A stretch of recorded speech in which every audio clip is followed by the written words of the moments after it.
Hello everybody and welcome back to Chrono Trigger, and this is part 30. And so we start off with getting a wall ring. And basically the wall ring, it increases your magic defense quite a bit. But I think it also puts you with both the barriers there, like the magic and physical barriers. You know, I think it's like glowing yellow and green. Those are the barrier like auras that you have around you. So anyways, up to this point right here, this is like my like second attempt to go up Death Peak here. And this thing that we're going to be fighting against here, you'll see it here in just 1 second. And it's that thing right there. That thing is called a lava spawn. And basically, they're... well, as you're hearing the music here, they're kind of... they act like bosses because of how much HP they have. And so the thing is that this guy is these things are really hard to beat if you're not careful. That thing that you saw like in the beginning where it shoots the things in the air and it hits everybody, that hurts quite a bit. And you know, doing that like 3 or 4 times there, it actually hurts. And just overall, this thing actually hurts you quite a bit. Like, it doesn't like just hit you for like 50 or something like that. It's you know, this thing actually packs a good punch. And some of these things there, they'll like that right there, that will put you to sleep. And it's just yeah. And then that thing right there, which is puts you in chaos. It's not great. And like that thing right there. And, you know, it hurts for very much there. So what I did, as you're seeing, is I'm using Frog and Marl here. I'm doing the Glacier Tech move, and works pretty well. It does decent damage. It does pretty good damage actually. The other option, if you want to do, is and I do it later.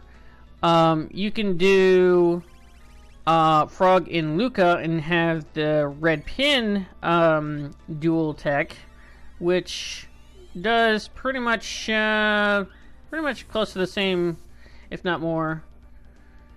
So there we go. Now the thing with these things is that they actually are when you defeat them, they're permanently gone. They don't like respawn or whatever when you go off screen and come back. They're just they once you beat them, they're permanently gone. And I believe there's like, I think 3 of them, maybe 4. But anyway, so from now on, once I go up against those guys there, I will actually kind of skip them. You actually do, once you defeat them, you actually do get quite a bit of tech points from them. I think it's like the most that you can actually get from somebody. So that's cool. So once we move on to over here, now we have the little center thing unlocked there. So now we can make way back to the thing there. So on your way back there, you'll get this battle right here. And I cut it out there.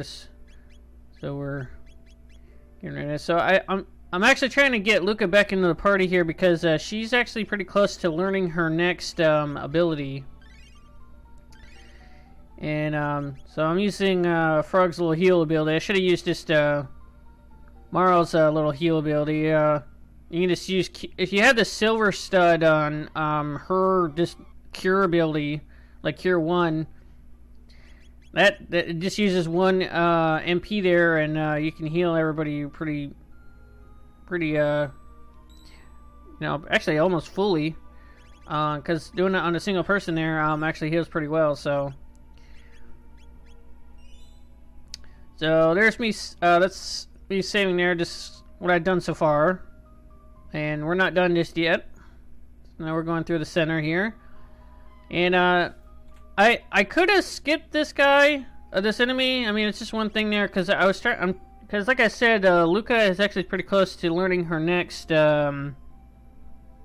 next tech ability, and she only needs like I think it's like 70 like points or something like that. And so right here I'm actually trying to figure out if I should keep Luca in or I should bring Marl back in, because with Frog and Marl I can do the double cure and cure everybody and it will be a good heal. But I was looking at the red pin right here. This is what I was stating earlier, is that the red pin actually does just as good. And with Frog in there, I can use his heal ability in case I need that. So if you want to, do it that way, if you're more preferred of having like Frog in there. And actually what I do here is I actually swap out Magus for this one here, because actually it's pretty good because, and this is me showing off the red pin, it's kind of like Fire Sword, only it's just with Frog, I guess. So Luca learns her next one, which is, I believe, Fire 2, I believe.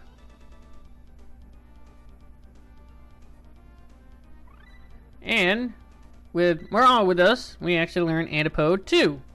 So that's a good thing that we learned that as well. That was kind of a good thing to actually, put Marl in there. So let's see. So Magus, he just needs like, from what I saw there, I think it was 128. And at some point, I was trying to get it to where Magus was in the party for one of the lava spawns there. And he, at that point, only had 121 there, so it would have been, he would only need one left, and it would be like, okay. So I think I try to keep Magus as the main front character for a portion of this here. And so this right here, you can actually fall off there. And that's just me cutting back to getting all the way back there. There's no enemies along the way. Although I think that the enemies on that save screen there, I think those things respawn. So I might have fought those again.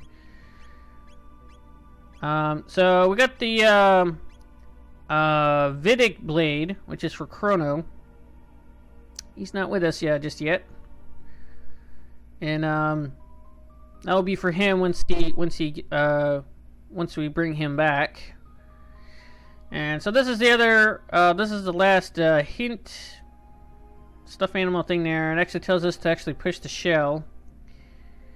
And so down this little ladder right here, there's an item and a save point there, and you'll actually want to save, because if you go up, there will be another lava spawn.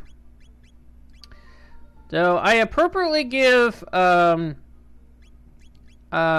Magus the Dark Helm, which, as you see there, the Dark Helm cuts shadow damage by 50%. So it's good for his element there. So I'm saving here, and we're not done yet again. I actually do save quite a bit during this during this video here. I think I saved like about probably 10 times, and it's just because I'm being really careful. And so I believe there is a point to where I think I actually do fail, and I had to load up the save, and it was just that save right there again. And I think that's actually what that cut was. I did a cut earlier, actually, now that I think about it. And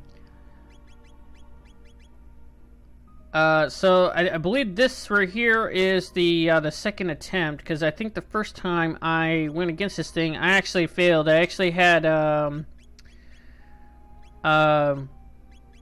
I had everybody that I have right here, and I used the Antipode 2 thing there, and it wasn't exactly working. Or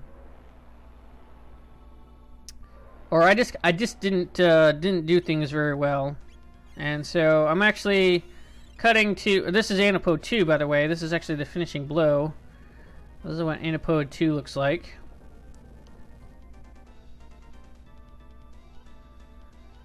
And there we go. So with the 120 experience tech points there, Magus is like 1 tech point away from learning his thing there. And actually Mara learned Life 2 right there, so that's pretty cool. What's cool about Life 2 there is that it will revive someone, and it will revive them completely full of health. So that's very helpful. You know, once you have, it will actually be very useful once you get into these harder battles there, because it will actually cut down on healing, because instead of just using a revive item where it just revives them for 50, Life 2, on the other hand, revives them and it fully heals them as well. So that's pretty handy. And so there's a thing off to the right here, which is a memory cap, and that is actually a very good item to have, because it actually prevents the lock technique from happening. And so later on, I think there should be a point to where you'll actually want to have that memory cap on. I don't know if you can get that early enough to avoid getting the lock thing on there, but anyways, so this is the top of the mountain right here, and this is actually where they're supposed to perform the little Chrono Trigger ritual, I guess. I don't know why it has to be right here. I don't know why they couldn't have just done it like I don't know, like, and actually in the 12,000 BC.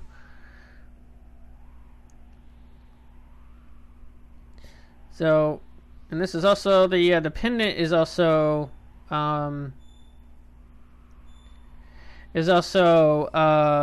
reacting as well. So I'm not really sure why the pendant is reacting as well. I'm not sure if it's just like it's connected with Crono at that point in time, or in it like it has his soul in it or something, because later on you see that the little sparkly thing there, that was supposed to be I guess Crono's thing there. I don't know, that was like trapped in the thing there.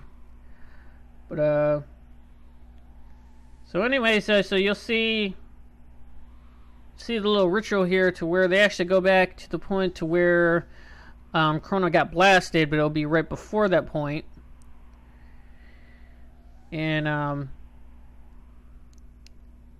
so they think that it actually failed, but this happens. We get this little eclipse, and so this actually transports everybody to a freeze moment of that moment right there. So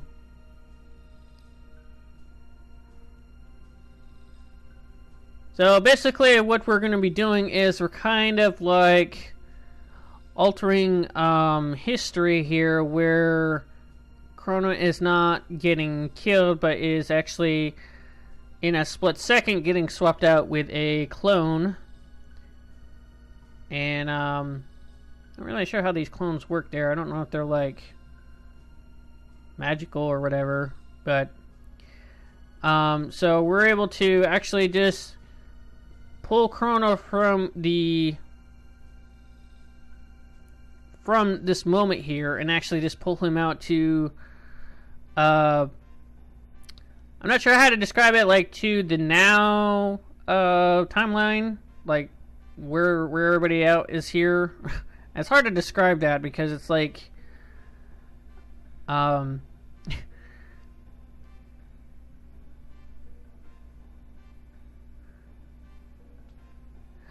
So, I don't know.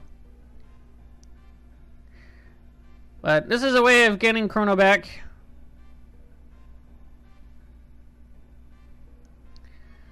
So right here we're gonna see Chrono. And he's just gonna be plopped in front of that tree right there, and so this is actually how you revive Chrono there. And actually, you don't have to actually revive Chrono. You can actually just go straight to I guess you could go to the 1999 like time slot there and just go to where Lavos is, or you can go to the little buckle at the end of time there and just end it right there. It just would mean that you wouldn't have Chrono back, and it would just be an alternate ending there.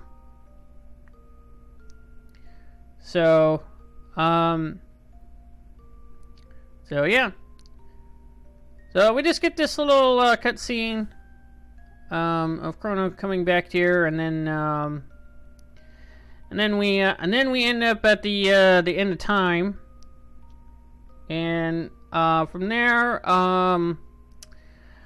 basically, the old man will tell us some extra stuff that we can do to alter some time or some events, and it would most likely benefit the course of history.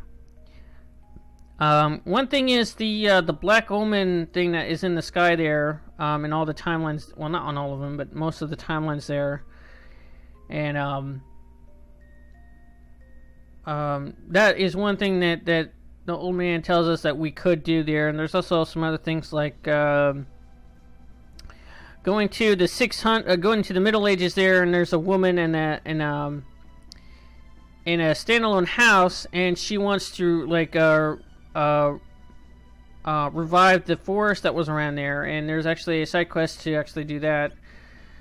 So right here, I swapped for Crono to be in the front man again, and so we're just getting Crono back in here, and you'll see right here all the stuff that the old man wants us to do there. There's actually, so basically from here point out, we're really close to beating this game here. I could actually just not do all these extra stuff there, and I can just go straight to the end. I mean, even though the man says there that you can either go to that little, I think it's a book. They call it a buckle. I don't know if a buckle is a book, but there's that book that's just shining right there in the upper right there next to the door. And you can go to that, and it will take you, that right there, where it will just take you to the Day of Lavos. And then you could, or you could just go into the time machine and just go to the year 1999 and do it that way. And I could do that. At this point right here. But right now, I'm actually going to get a, I guess, I'm not really sure how to put it. I guess a true ending. I don't know how to put it. I mean, you'll see. What I had to do is I actually had to do a lot of side stuff there. One thing I actually do need to do is actually go back to the Millennial Fair and actually get some cat food, so that the cat doesn't run away, and alter the get a semi-bad ending. So this is that right there. That's talking about the one that wants to bring the forest back there. Actually, I had went there and it didn't trigger. So I'm not sure if there's something that has to happen first before that happens. I don't know. But anyways, so there's that. There's this one, that right there. That's a side quest for Robo. That will get his ultimate weapon. And there's actually a factory in the future there that we can actually now go to, since the time machine can fly. And it's just a little side thing there. There's also this right here, which I do in the next video, is I go to the Middle Ages and I revamp a a castle, there's a guy that has his tools missing, and I have to go to the present timeline to get some tools and then bring it back to the past, and so he can fix it up, and it kind of revamps his like job thing to restore the castle there. But other than that, I do that, and then I think after I do that, that's it. But for right now, after I'm done talking with the old man here, I will save my game, and that will be at the end of this video here. So now we're going to be getting into some extra stuff here. So in the next video, we will be getting into restoring the castle in the Middle Ages there. So we will be doing that in the next video there. So anyways, that's the end of this video here. Please like, comment, and subscribe, and also follow me on Twitter, and I will catch you guys in the next video. So peace.